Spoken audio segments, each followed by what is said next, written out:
Namaste, and good evening, everyone. This week and the next, we are actually going to go through some light chapters of the Bhagavad Gita, and after which, there is going to be another hike in the knowledge that we will have to absorb from chapter 12 to 15. 12, 13, 14, and 15 are intense with knowledge, and we'll get through to that. But before that, let us go through the 11th chapter today, and thereafter, 10th chapter today and 11th next week. So before we get started on the 10th chapter, we will look at the 9th chapter. 9th chapter we can call as the royal chapter. The chapter that actually summarizes the royal knowledge in a very cryptic sense in 34 verses. And it contains one sloka, which is the essence of a whole of Bhagavad Gita, which is 922. And it is considered as the locket of the necklace of Bhagavad Gita, the central piece of the Bhagavad Gita of 700 verses, right at the center somewhere around 350, 360 verse. This one, 9th chapter, 22nd verse. So that chapter, which contains 922, I have selected 4 verses from the 9th chapter as the central core. If you understand that, you actually understand the whole chapter, as well as the essence of Bhagavad Gita. So what it says, 9th chapter, which is the royal knowledge, which is also considered as a royal secret, because people tend to forget that. The whole world is pervaded by the self. 4th verse talks about that. In the unmanifest form, the whole universe actually is self. In the unmanifest form, meaning which we cannot directly see, perceive with our senses. It is everywhere. And every one of us exists in that. The individual beings that we all are, we exist in that self, infinite self. But we should not assume that the self is contained within us, because the self is everywhere, and we are just the physical center of it. That is 9.4. And then Krishna goes on to say that this infinite self is the unmanifested infinite self, that infinite power seizes the material stuff, in the sense that that is what actually endures all the material beings, material things in this world, including stones and cloud and clay and the human beings, animals, trees, everything. Seizing the material stuff, the infinite self then projects forth repeatedly the whole of this multitude of beings which are completely under the control of material nature. All the physical things are actually under the control of its own material. The fire, for example, it will produce heat. Like that, every material thing has got its dharma. And that dharma is basically what is kindled by this infinite self. So, human beings, we are kindled from within, and out comes that self as life energy from within us. And that life energy from within us is sophisticated in human beings, because it expresses through the mind. So it is about thought, the thought power, the power of thinking in the human beings. And that power of thinking, and of course feelings, emotions, etc., which also enlivens the senses and all the physical cells within our body. And therefore the BMI is excited by this power of self, which is infinite and expressing through the each one of us. So the infinite self projects forth repeatedly the whole of the multitude of beings. That's 9.8. And and the material nature of each of these physical things is basically brought. If we work, and then it says, therefore, each one of us, we should understand that if we are able to focus our mind and be devoted to that infinite self, that is my true identity, the powers of that self will definitely help you to carry your steady devotion to develop new capabilities within you, as well as enhance existing capabilities, yoga and shema. Ananya, that is the central slogan. The Ananyas Chindayando Mam Yejanaha Padyupasate Tesham Nityabhiyuktanam Yogakshemam Vahami Aham. Now, how do you actually practically implement that in practice that? Fix your mind on the self. Make sure that you understand that the infinite self is you and fix your mind on that. Be devoted to that self, committed to that self. Always be motivated by the joys of the self. Make sacrifices for the self, the values, the joys of the self, instead of selfish things.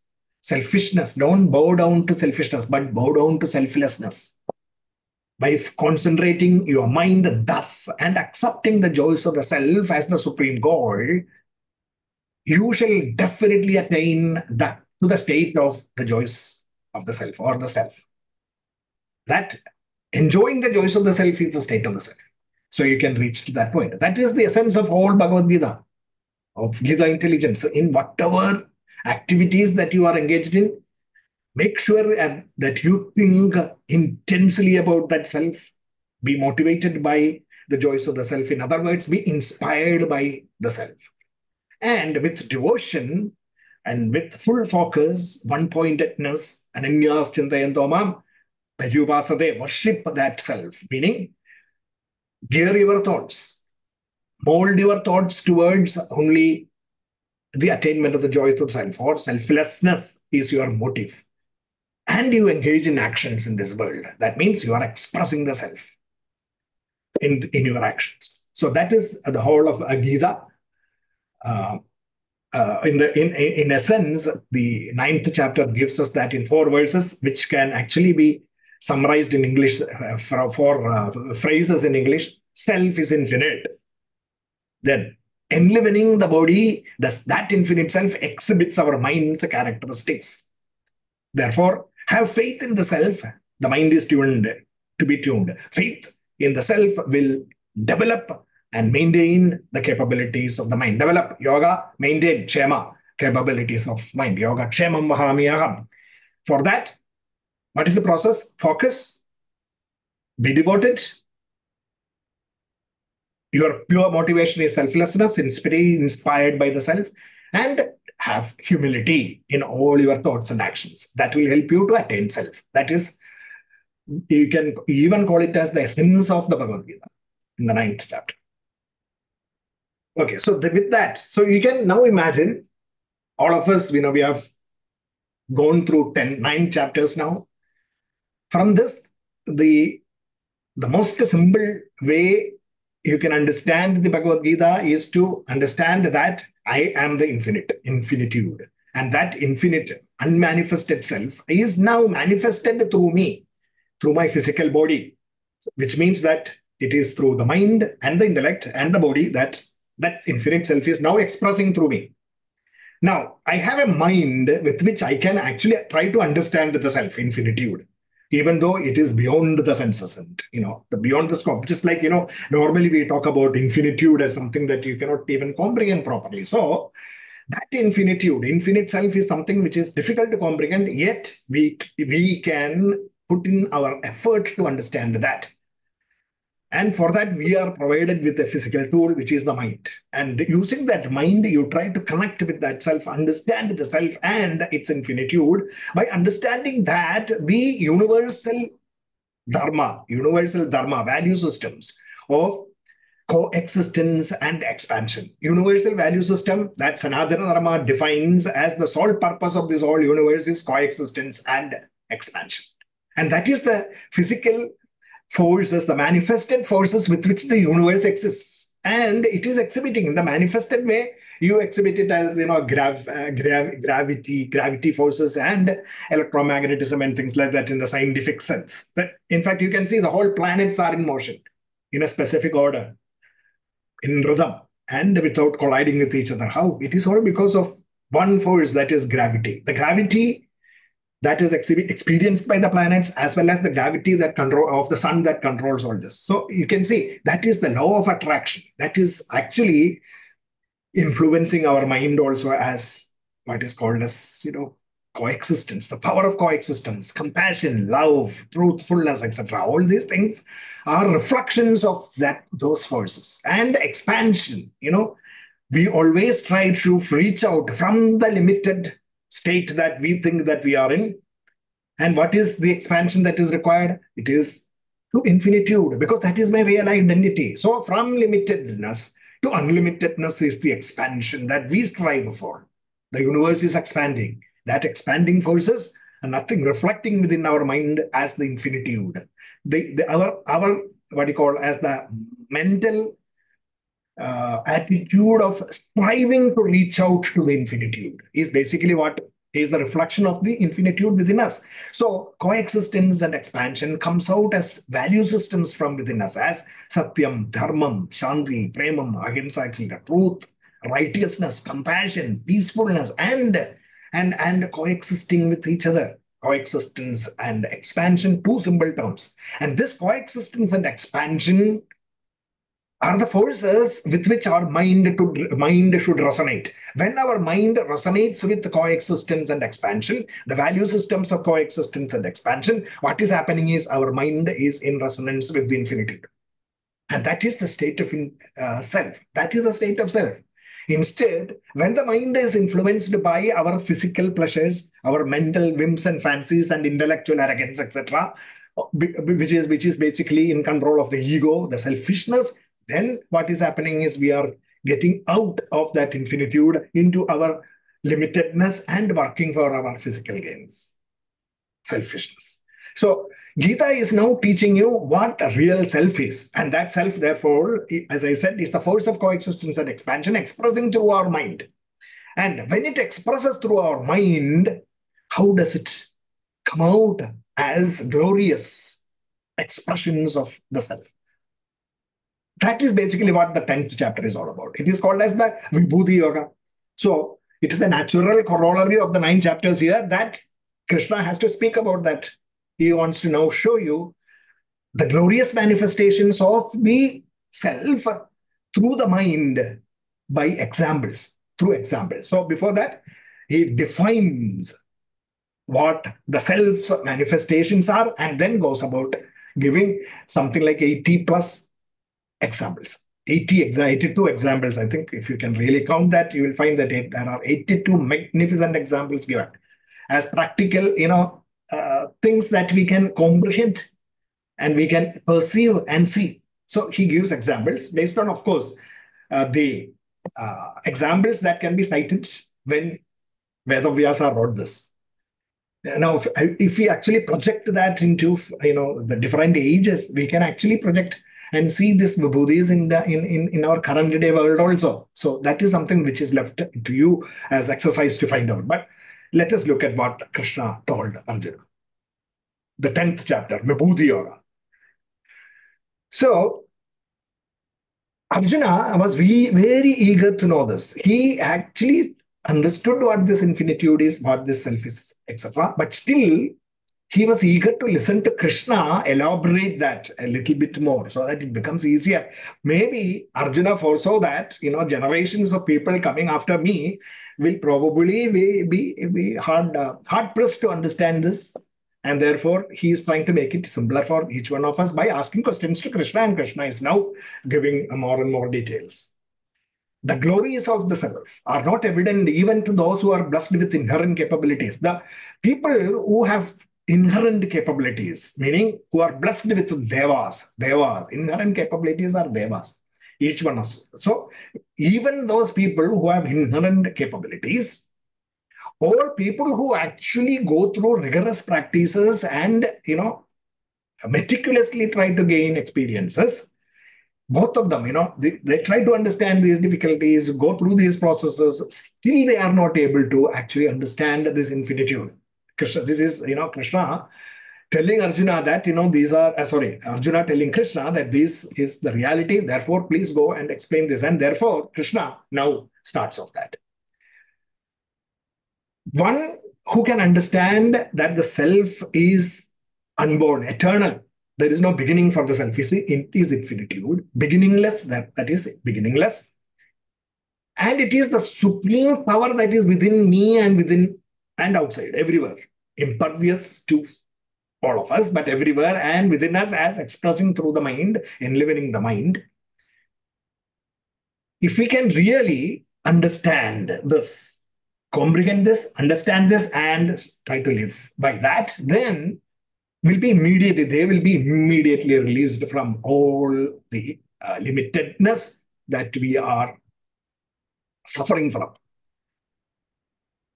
So now, how does that self, infinite self, express through our mind is basically what Krishna is now trying to explain. So that people, we understand, okay, yes, infinite, self is infinitude. That is something, message that we have got. Okay, with that self, how does it express through me? That is basically now given as examples. These are the vibhutis. Okay, so basically it is the power of the self, which is blessing me, my mind, with some capabilities that we think we already have, developed capabilities. If we can focus and be dedicated to those capabilities, devas, and worship those devas, meaning, you develop and you try to apply those capabilities for the benefit of humanity, that is when we reach the state of the devas. With focus and dedication, we actually become devas. So the activities of the devas that we can perform is the manifestation of the infinity. Okay, what are they? All the good things, that truthfulness, righteousness, and all those things, and the skills and capabilities that we inherently have. Or, as in ninth chapter, Krishna said, Ananyas chintayanto mam ejanaha paryupasate tesham nityabhiyuktanam yogaha chemaha vahami aham. So this is the yoga. Chema part of it. And the yoga part is your mind's capability to focus, dedicate with control and, focus, equanimity, etc., balanced state of intellectual thinking to acquire new capabilities. That is, capabilities that are inherently in the infinite self, but it is not within me. And therefore, I try to absorb the infinitude within me by developing newer capabilities. That means I am expanding from what I already have to what I can develop. So external capability, I develop that with these kind of mental disciplines, focus, dedication, self-control, and equanimity, with self-effort, power in that, putting in self-effort. Then that becomes devas within me. Acquired capabilities now becomes inherent capabilities after some time, and then express as devas. So devas and the rishis, acquiring capabilities is a disciplined effort. The discipline and the rigor that is required to acquire new capabilities, you go through that, you become a rishi. So the rishis and the devas are characterized by inherent capabilities and acquired capabilities. So this, instead of saying inherent capabilities and acquired capabilities, Krishna mentioned them as devas and rishis. So this is the process of invoking the power of self through the mind, through focus and dedication to apply existing capabilities, through focus, dedication, self-control, and equanimity and self-effort, firing my inner powers to acquire new capabilities, you express ultimately in the outside world. Now, that in the second verse, it is mentioned that way, that the glories of the self are not evident even to those who are blessed with inherent capabilities, devas, and those who acquire them through rishis. So the devas and rishis fail to understand that infinitude of the self. They get limited to the deva, functions of the devas, and the rigors that you develop. One who can understand, third verse talks about that if you are able to understand the infinitude, then you are released from your limitedness, because anything is within your purview and you can acquire that. That is, your freedom to grow into limitlessness surfaces from within when you start believing the infinitude. And then in fourth and fifth verse, Krishna lists out the capabilities that the mind can unleash so that you can acquire all this. And that is listed. He gives so many of these characteristics in these two verses. The intellectual capabilities, the wisdom that you can acquire, non-delusion, forgiveness, truth, self-restraint, calmness, happiness, sorrow, existence, non-existence of fear, fearlessness, non-injury, equanimity, contentment, austerity, and all these capabilities are the power of the mind that is unleashed by the self. In tune with the coexistence and expansion, that becomes the expression of the self. So, what is self? As far as Krishna's definition of it is, practical definition of it is as the manifested vibhutis, manifested glories of the self, is through the mind's capabilities to work in conjunction, in tune with the universal value systems of coexistence and expansion. Through the use of intellect, wisdom, non-delusion, forgiveness, truth, self-restraint, content, etc. Okay, so this is what we are. Our productive potentials within, which is basically all the capabilities that we already have, which becomes outward forces through rigorous practice, becomes the manifested capability. So the productive potentials within are in tune with the self infinite. Actually, any capability is possible. You have a potential for infinitude, but you have to express it, manifest it as vibhutis. How? Through rigorous practices, you have to become a rishi. So analogically, you can compare this with this diagram. So the productive potentials are the devas within each one of us. And devas, any number of capabilities, anything is possible. Then anything is possible, but how can you make it reality? Through rigorous practices. You have to rise to the level of a rishi. Practice, rigorous practices. Then what happens is the manifestation of this productivity comes out. This manifested productivity is what is called as the vibhutis. Manifested productivity is called as the vibhutis of the self. And that vibhutis of self is being described here. So before describing examples of that, Krishna is giving us the theory of what these definitions are in the first few slokas. Thereafter, he goes on to say that Maharshaya Sapta Purve Chatvaro Manavasthata, so the sixth verse, which says the 7 great rishis, these rishis, the rigorous practices that are capable of releasing this infinitude, the rigorous practices that are capable of releasing our infinitude, those are the rishis. And the 4 ancient manus, and who carries these capabilities, the rishi capabilities, only those, the manus, mankind has got that capabilities. And mankind has 4 characteristics. That is basically what it means. It means the 7 great rishis and the 4 ancient manus means that human beings have 4 human personalities. Only humans have that, which is the physical, emotional, intellectual, and spiritual. These are the 4 manifestations, the fundamental manifestation, vibhuti, of the infinitude working through human mind is physical, emotional, intellectual, spiritual personalities. It creates this. We have each one of us has these 4 personalities, human personalities. And these 4 personalities, along with the 7 great rishis. What are the 7 rishis? The mind's capabilities that unleash the power of the self. What are they? The 7 cognitive functions. They are the great rishis within us. So combining this, and these rishis, when they are totally focused on the infinitude, rooted in the self, the world is their creation. The world is their creation. Mat bhavo manasa jhata yesham loka imam pracha. If with these 7 great rishis and the 4 great ancient manus, with their being rooted in the self, were born of mind, the world is their creation. So the mind's capabilities, they were all born of the mind. Krishna says they were all born of the mind. The 7 rishis and the 4 manus were born of the mind. as it is mind's characteristics that exhibits as our personalities and cognitive functions. And the personality combined with the cognitive functions help us to express in this world, create our world. The world is their creation.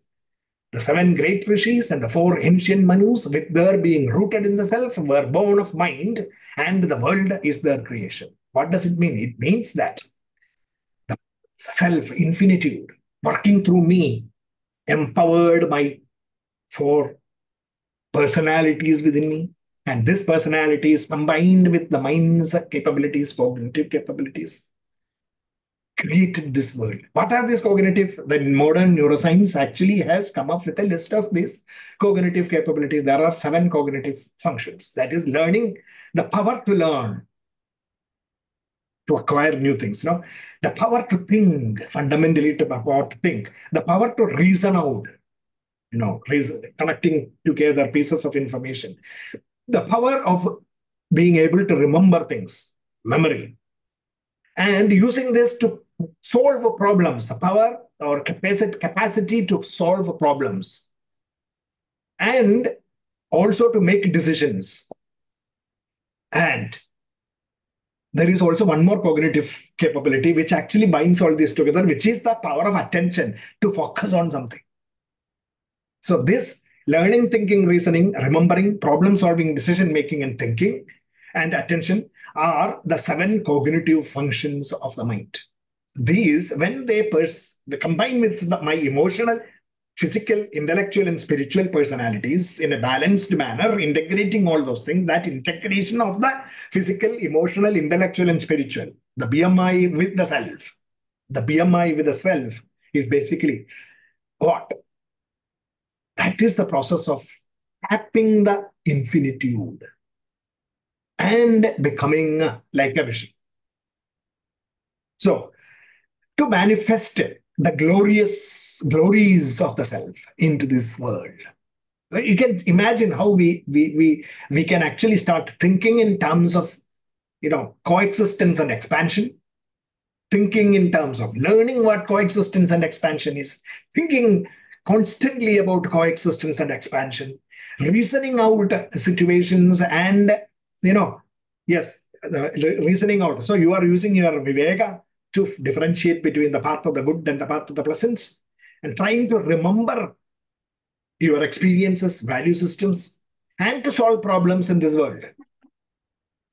Make decisions, appropriate decisions based on these processes of reasoning, and doing this with the presence of mind, of mindfulness, focus, dhyana yoga, attention. You are applying your mind, cognitive, the rishi power within you, integrating the manus within you, and exhibiting the glories of the self, infinitude. What are the glories? Coexistence and expansion. So, in practical terms, truth, righteousness, compassion, peacefulness, etc., into this world of selflessness, of coexisting as a team, of collaborating with people, collaborating, cooperating, navigating, different opinions, contradictory opinions, and making peace with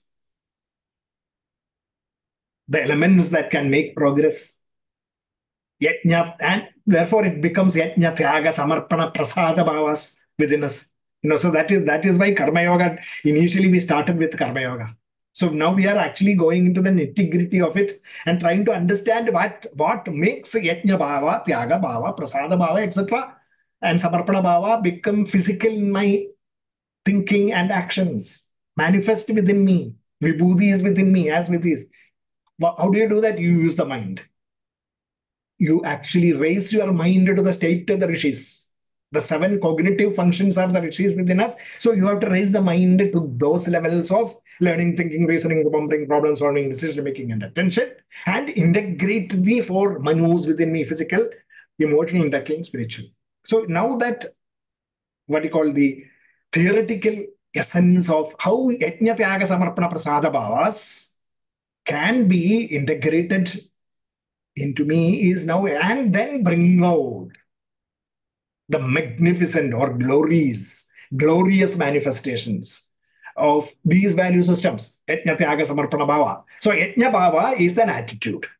That Yajna Bhava as an attitude can only be exhibited in the outside world in my actions through integrating my four personalities through the process of learning, thinking, reasoning, remembering, problem solving, decision making, and attention. And then what happens? The Yajna Bhava comes out in its glory. Yajna Bhava comes out as practical manifestations of the glories of cooperation. Yajna. Glories of samarpanam, dedication. Glories of tyaga, sacrifices. And glories of prasada bhava, my abundant mindset. It comes out. So see how that chapters of Karma Yoga, and then now my knowledge about the self as universal, imperishable, and infinite is now being integrated as glorious expressions of the infinite self in the outside world. So each one of us can become a vibhuti. Our minds, thoughts, and actions can become the vibhuti of the self. That is what Krishna is now telling us through 10th chapter. To exhibit the glories of the self through your thoughts and actions in this world. So self is the power of discrimination. In simple word, if you understand, do you understand that what is infinite? What is self? Self is my capacity to discriminate between what is good and what is pleasant, and then use the power of dispassion to stick to the path of the good. Self is the power of discrimination. Self, the power of the self expresses as the power of discrimination. That is the light that we should have. The light of knowledge. The light of knowledge is that the power of self is the power of discrimination within us. That is the whole summary of it. If you understand this truly, you have understood the essence of the infinitude of the self and the essence of the Gita intelligence. The rest are details. This is the only knowledge that is required. The power of the self is infinite, and it is expressing through me as the power of discrimination, helping me to integrate my four fundamental personalities through the power of the rishis of the mind. Seven rishis. So, in a modern way, I can summarize this as a kind of infographic that we can actually, I will share this, you can print it out and keep it with you. And this is basically the modern knowledge of that. In the sense that the self is the universe expressing through me, through the physical manifested processes of ATP, cellular respiration, ATP systems, metabolism, digestion, memory, and knowledge. And for more summarization will come in the 15th chapter. So this is the physical manifested processes through which the self expresses through my physical being and energizes my mind, then enabling my four, the feelings, intellects, memory, and ego, and mind power. That's the mind power.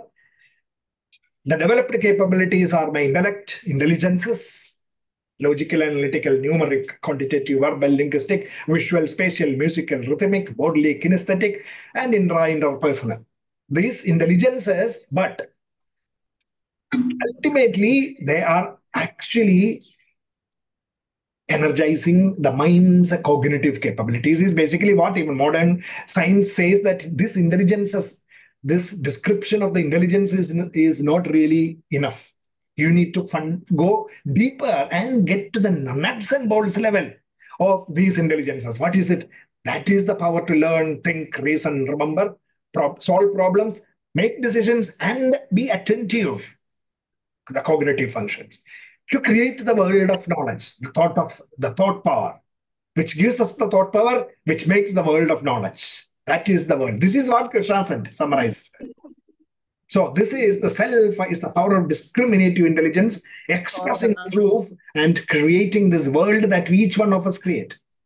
This is how we are. This is how we are pulsating the power of the self through within this physical body. Now, how actually you can transform yourself from the limited feelings that you have to the unlimited feelings of the infinite self is basically what Gita Intelligence is teaching about. This is the process, and what is required is to understand the infinitude. So, this is the picture. This is the picture of each one of us. And that's what is described in the first 10 slokas here.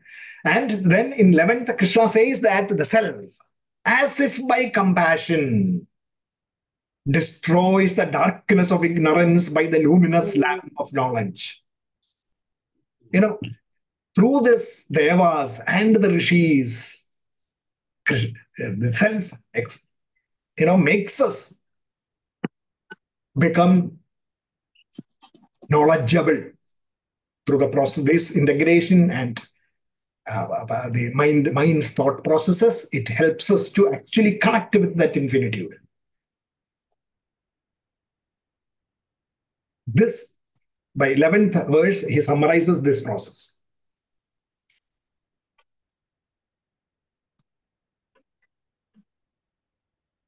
Tesham evanukambartham aham ajnanajam tama.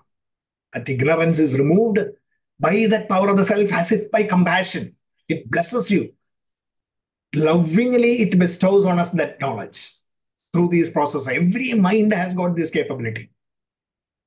It is only a question of tapping that through practices of developing these personalities, the emotional, intellectual, and ultimately integrating that through the spiritual personalities, so that we actually rise to the level of infinitude.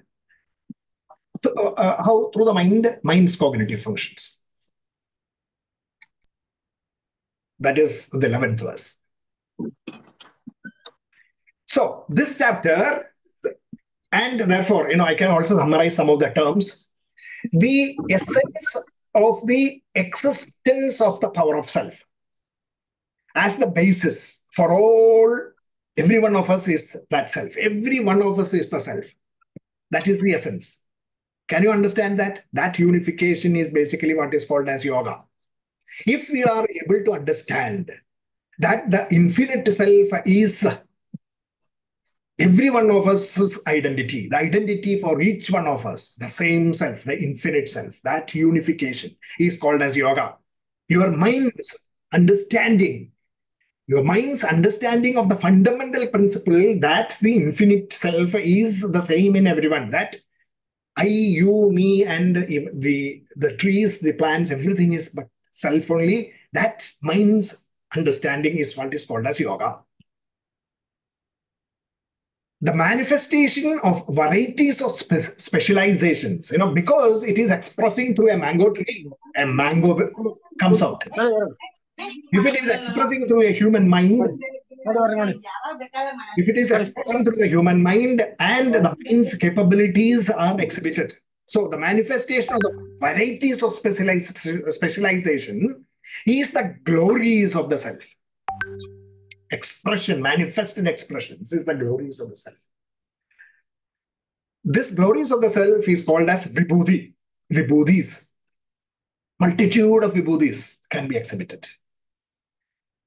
Understanding self as the basis of everything through reflection, thinking, constantly being reminded of it in every actions, every thought and action, have this thought is called as yoga darshana. If you are able to, whatever decision you are going to make, whatever actions that you are going to do, if you start with the thought that this self is infinite and I am that infinite self, that is called as yoga darshana. Constantly seeing the unification of the self, the united self, the infinitude as your identity, that is called as yoga darshana.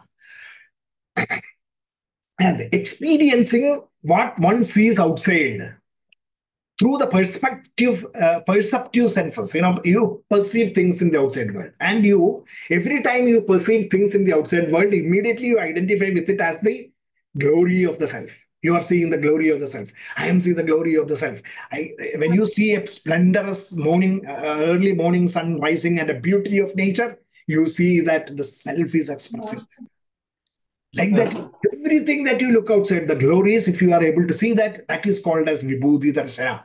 your mind's capacity to actually see the manifestations of the glories of the self. That is Vibhuti Darshana. Complete realization through understanding and experiencing. Complete realization through understanding and experiencing of the self as the underlying truths and the infinite self is called as. So completely now comprehending it and understanding it is called as Vijnana Darshana or Tattva Darshana. So these are terms that I just wanted to summarize. Yoga. What is yoga? What is Vibhuti? What do you mean by Yoga Darshana? What do you mean by Vibhuti Darshana? And what do you mean by Vijnana Darshana? These 5 terms are defined. This chapter is Vibhuti Darshana. Chapter. But that Vibhuti Darshana, you can actually identify with the Vibhutis and understand it only through yoga and Tattva Darshana. Yoga Darshana and Tattva Darshana.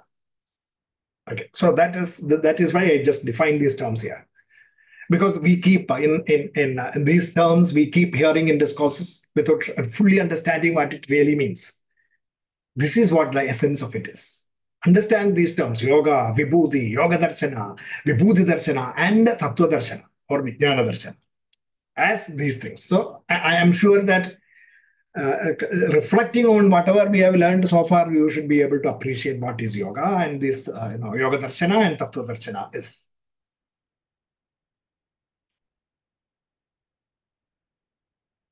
Then, actually, Arjuna spends a few verses, 12th to 18th, talking about his understanding and limitations, and then saying that, let me know in detail.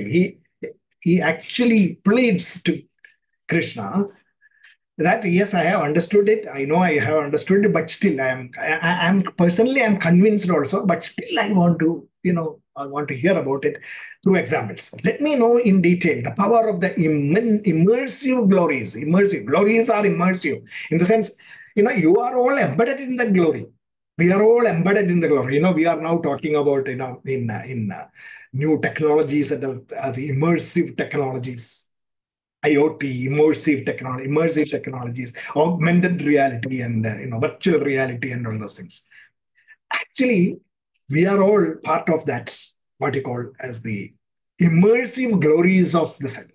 We are immersed in glories. Everywhere there is glory, and we are immersed in it. We are also part of that. We are also glories. Immersive glories of the self in the world. For I am not satisfied yet with what I have so far heard of this life-giving and nectar-like knowledge. So please give me examples. So now Krishna then starts with 80 examples. So I'm not going to go into each one of them, but I will try to classify that. In fact, there is a classification of these things. I will call it as, 6 types of classifications of the glories that Krishna explained.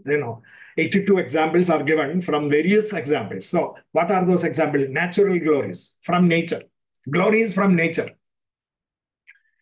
Then glories that are mentioned in Vedas and Puranas. Characters and, avatars and all those things. Then as avatars, incarnations mentioned in the scriptures, Puranas. Sages, rishis, and devout people of the times at that time. Obviously, Krishna cannot give examples from modern times. So that is something left for us to project. And glory is experienced by man. Inner glory is experienced by each one of us. So 5 type of classifications are given. Glories of nature, for example, are the brilliance of the sun. The brilliance of the sun, and Krishna equates it to brilliance of the subtle intellect. Our intellect, our light of our subtle intellect, the knowledge and wisdom of the subtle intellect is actually natural glories. Human glory, human brain, and its capacity to think and delve in the higher levels of, the capacity of, in Upanishads and all, there are lots of examples given of that one bird, sitting on a tree, looking at the higher tree. Then there is another bird sitting atop, which is peaceful, but this fellow is actually living in sadness and happiness, etc., and striving and looking at that higher level placed bird, and thinking of how I can reach that. Some examples are all given. So the subtle intellect, soothing light of the moon, equanimous mind, soothing light of the moon, balance and equanimity of the mind, peacefulness and stability of the mind. That is, these are all glories of the nature, actually. I mean, mind's natural characteristics. We can have that. We can tap that. Shoreless ocean with its fascinating hues and endless waves. Life energy that is within us. Fleeting as well as riveting. It is fleeting, but still, but during the time of our life, it is riveting, putting us stamped into this physical frame. The mighty mountain ranges of the Himalayas, etc. Holy places, rivers like Ganges, etc. They are all given as glories of nature. Expressions of the self as something beautiful in nature, including the natural powers of the human mind. Then, second, mentioned in Vedas and Puranas in knowledge, Vedas, knowledge and stories. Self-effort as the impeller of action that stems from knowledge, the power of self-effort, the power of cause-effect relationships, producing the fruits of action, attachment, the beauty and rhythm of music of knowledge, the brilliance that accrues from knowledge, the light that emanates from within the intellect, from the intelligence of human beings, expressed as kind of bright brilliance. So these are all glories that are mentioned in our Vedas, Upanishads, and the Puranas. Then we have incarnations, Vamana, Krishna, Malsya, Kurma, Varaham, Naragari, and all those, Vamana, all those expressions of divinity in human form or in some form. Sri Krishna has attraction and love, charm, adventurousness, brilliance, and divine capabilities. Krishna. Sages like Bhrigu, Narada, Arjuna, Vyasa, and all those examples of excellence in beings, human beings. Then the glories experienced by man. One of the glories that is experienced by man is the virtues that make us successful. These virtues that make human beings successful, that is actually glories of the self. And these are defined as feminine virtues. What are they? Like, for example, Kirti, Shri, Vak, Smriti, Medha, Dhriti, and Shama, or everlasting fame and wealth. Kirti and Sri. Gracious speech, the power of gracious speech, Vak. Of lasting memory, Smriti. Of meaningful retention of, remember that capabilities of memories, Medha. Infatigable patience, Dhriti, patience, fortitude and patience. And Kshama, forgiving, the power of being able to forgive, Kshama. So these are all actually virtues, which are manifestations of the self, vibhudhis of the self. So if we are able to live by these things, if we are able to develop and, show it in our thoughts and actions, constantly, every day you can manifest this vibhudhis, isn't it? Kirti and Shri, Vak, Smriti, Medha, Dhriti, Kshama. Every day, you just find out ways and means of expressing this. And that means self is expressing through us. Meaningful retention, for example. What do you actually understand from all this today, for example? And if we are able to retain some of these values that we are hearing now, and then tomorrow morning when you get up, you start practicing it, that means you are expressing Medha, the power of Medha, the power of retention, retaining meaning of life and its essence of God to essence of self, infinitude. Can I do that? Can I retain that within my mind? And can I express that? That means I am expressing the Medha power within me. And sometimes when I do that, sometimes I do this and try to help others, there might be, setbacks. And don't give up. I should be patient enough to actually go through that processes. And after some time, you will start seeing the results. So should have that indefatigable patience. The Dhriti should be there. So this mind's capability of patience.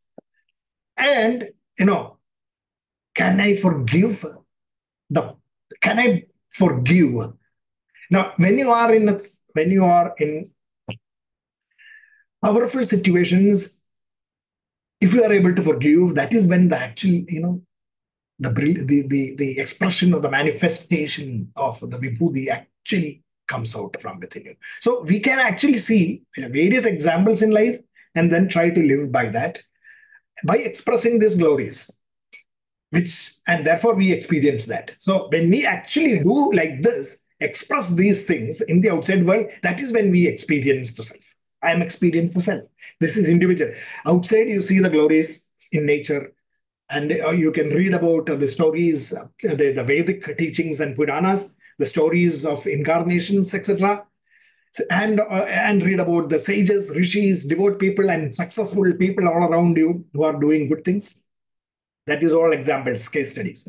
But the moment you bring it from within you as your own thoughts and experience, glories, and you start experiencing the power of, like, for example, the power of forgiving, the power of patience, the power of meaningful retention, and the power of memory, etc., the power of your mind and the power of your intelligence, knowledge about the power of the self, powers of logically thinking, and then discriminating between the pleasant and the good, pleasant and the good, industriousness, productivity, creativity, etc. Then that is when you actually start experiencing the self. You become, actually, you are not. It is not. You are not watching outside things and then trying to understand, but you are now experiencing it from within. So that is why Krishna gave all these examples, 86 examples. In general, therefore, there are also negative things. The power of negativity also is enlivened by the self, but it is not the self's expression, like gambling and cheat, etc. Those are negative things. Then the gambling, some people are good gamblers. The capacity to actually be excellent in the art of gambling. Again, it is the power of self expressing through your mind, which is selfishly motivated. That's all. Then splendor of the splendid, victory of the victorious, resolution of the resolute, goodness of the good. All these are manifestations of the self. Self, he says, is the origin of everything. Everything. And our existence. The various basis of our existence is the self. The life that we have is the power of self. Thus, there is no end to the glorious. And these 82 examples are but a brief summary of the glories of the self. Anything endowed with glory, brilliance, and the power of the self is a small fraction. The innumerable manifestations of the self are but a small portion of it that is given here in the 10th chapter. So, towards the end, he concludes that the idea that I am death, even self is also death, the power of death, as well as I am the prosperity in the prosperous, shows to prove that in all dichotomous situations, both the good and the bad, death and life, we need to see the glory of the self. In sadness as well as in happiness, in the depths of despair as well as in the heights of glory, in the warmth of summer and in the shivering cold of winter, in hunger and in satiation, in hope as well as in despair. We need to be aware of the spark of the self that energizes us and propels us to move forward. In beauty and in wretchedness, in the fury of devastation and as well as in the sanguinity of peacefulness. All dichotomous extremes. And in between, we must see through these dichotomies and be able to discern the power of the self that is empowering every one of us. So that is the reason why he gave all these examples from natural glories, Vedas and Puranas, incarnations, examples of sages and rishis, and also about the glories that are within us, examples of that, so that we can start experiencing this power of the self. So that is, that is actually this 10th chapter in a nutshell. But at the same time, I am sure you would have got a gist of what these manifested glories are. We can actually also see this a little bit in the picture of our own Vedanta theory. So for those of you who are interested, I'll quickly go through that and then we will conclude for today. So it is about the koshas, the Panchakoshas, Annamaya Kosha, Pranamaya Kosha, Manomaya Kosha, Vijnanamaya Kosha, Anandamaya Kosha, and the self. The self is now trapped in that, as if we think that it is trapped within the Panchakoshas.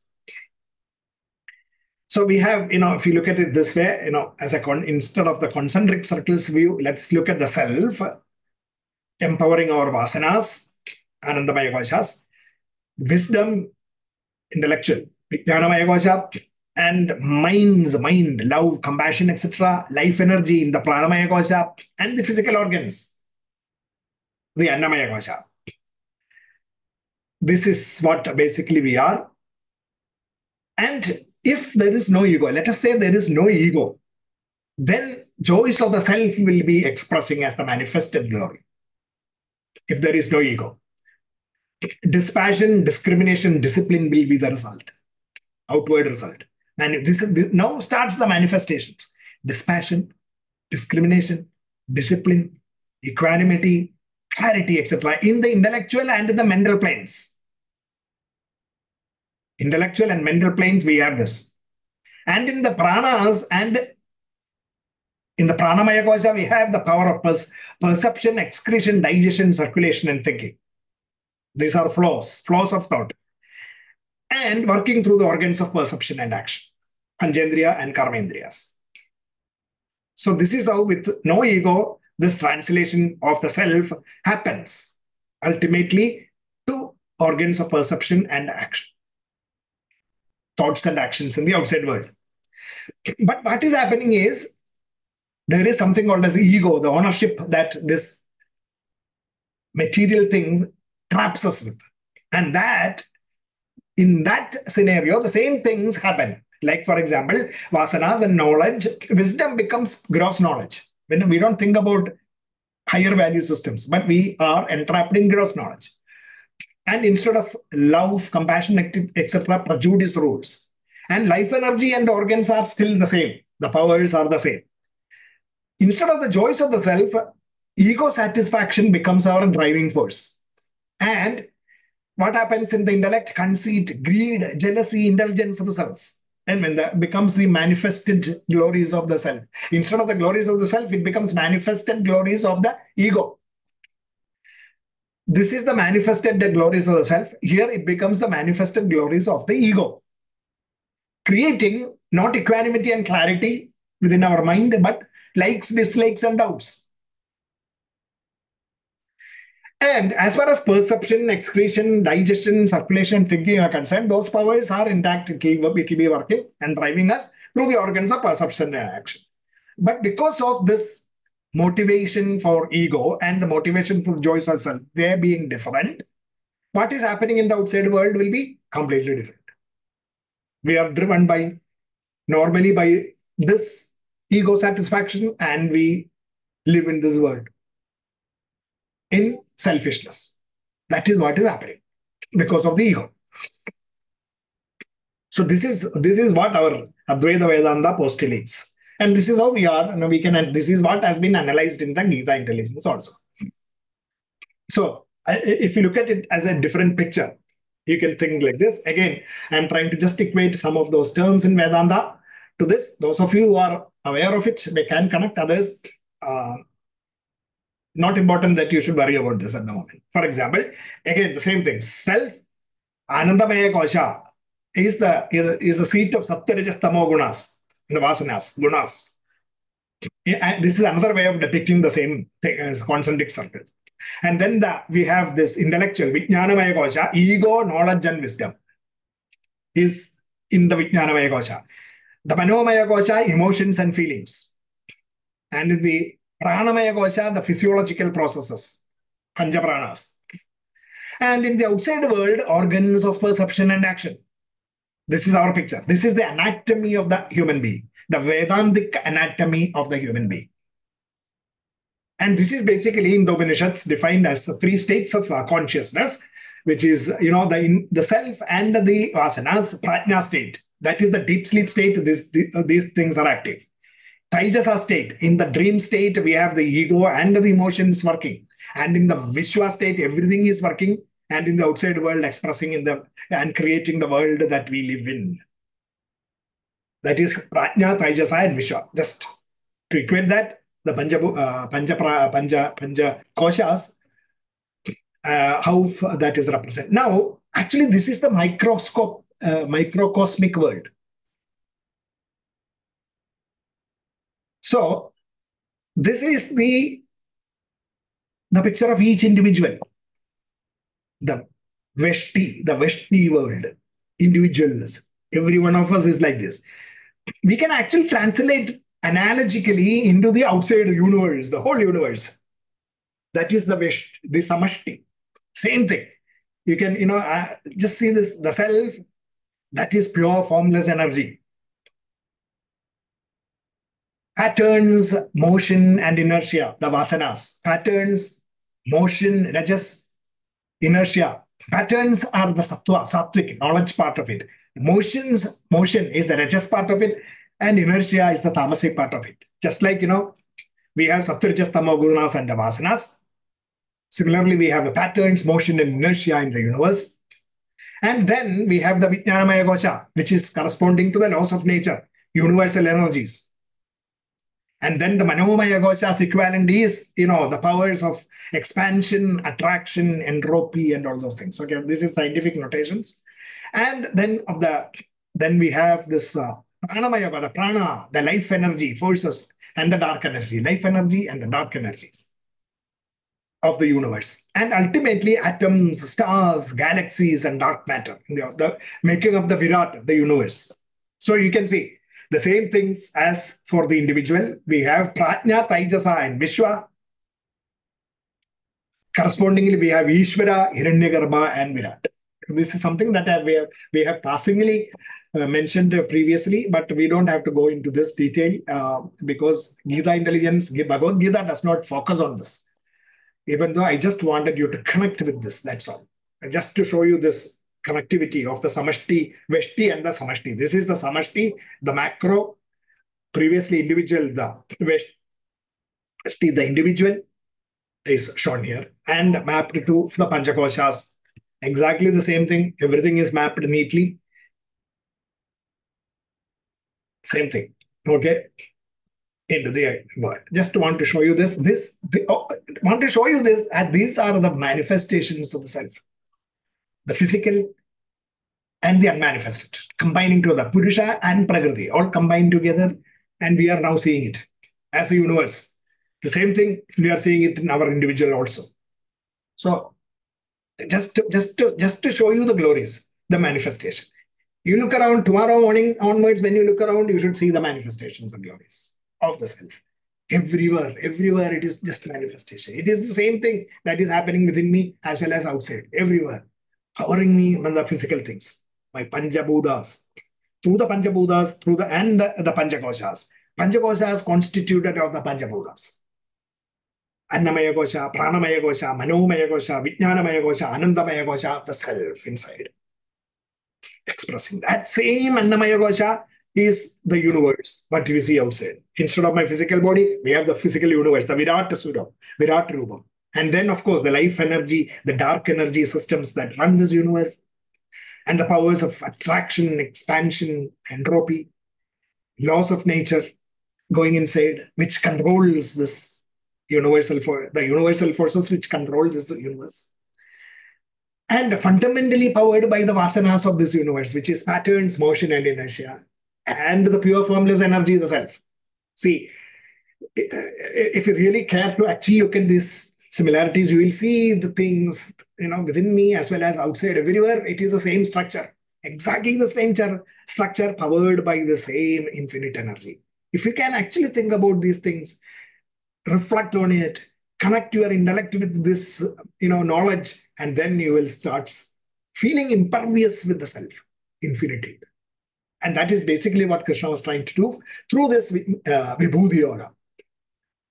And because of this Vibhuti Yoga, what you are going to see from after reflecting all this is what? It is the magnificent perspective.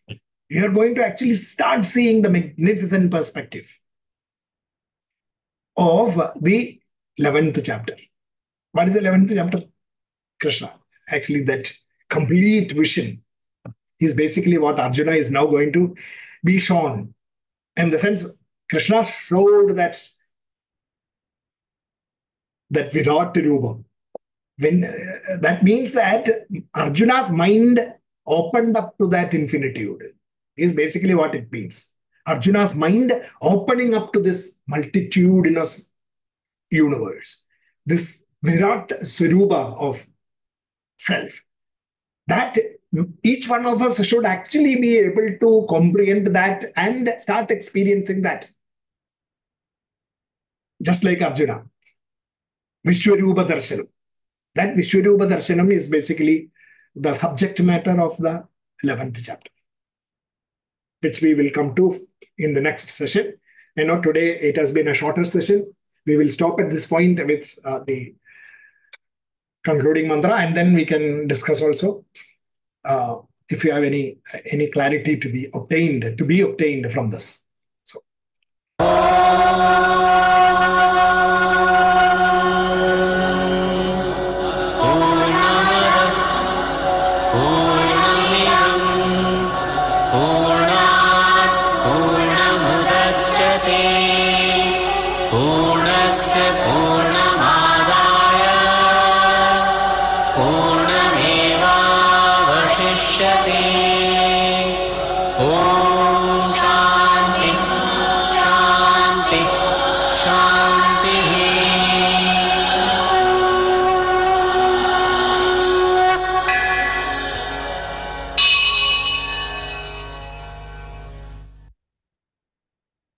Anandji, are you free to talk?